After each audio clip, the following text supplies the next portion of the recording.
கடந்த ஒரு மாதத்தில் 55 ஸ்பாக்களுக்கு சீல் வைத்து காவல்துறை நடவடிக்கை மேற்கொண்டிருக்கிறது. இது தொடர்பான விரிவான விவரங்களை செய்தியாளர் சக்திதரன் வழங்க கேட்போம். சக்தி, வணக்கம்.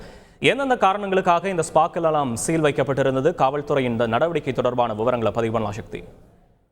சென்னை பெருநகர காவல்துறை எல்லைக்குட்பட்ட பகுதிகளில் சட்டவிரோதமாக இயங்கி வந்த ஸ்பாக்களுக்கு சீல் வைத்திருப்பதாக காவல்துறை தெரிவித்திருக்கிறது. மஜாஜ் சென்டர் என்கிற பெயரில் சட்டவிரோதமாக இயங்கி வந்த 55 ஸ்பாக்களை கடந்த ஒரு மாதத்தில் மட்டும் காவல்துறையினர் மூடி நடவடிக்கை எடுத்திருப்பதாக தெரிவிக்கப்பட்டிருக்கிறது.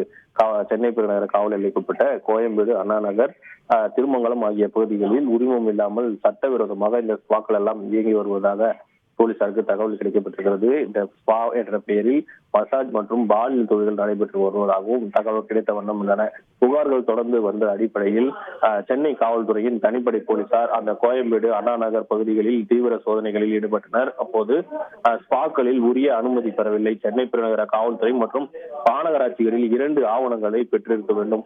அது போன்ற ஆவணங்கள் எதுவும் பெறாமல் சட்டவிரோதமாக செயல்பட்டு வந்தது தெரிய வந்ததை அடுத்து மொத்தமாக கடந்த ஒரு மாதத்தில் மட்டும் இந்த 3 காவல் எல்லைக்குட்பட்ட பகுதிகளில் 55 ஸ்பாக்களின் மீது நடவடிக்கை எடுக்கப்பட்டு மூடி சீல் வைக்கப்பட்டிருப்பதாகவும் அதன் உரிமையாளர்கள் மீது வழக்கு பதிவு செய்து விசாரணை மேற்கொள்ளப்பட்டு வருவதாகவும் சென்னை பெருநகர காவல்துறை சார்பில் தெரிவிக்கப்பட்டிருக்கிறது. விவரங்களுக்கு நன்றி சசிதரன்.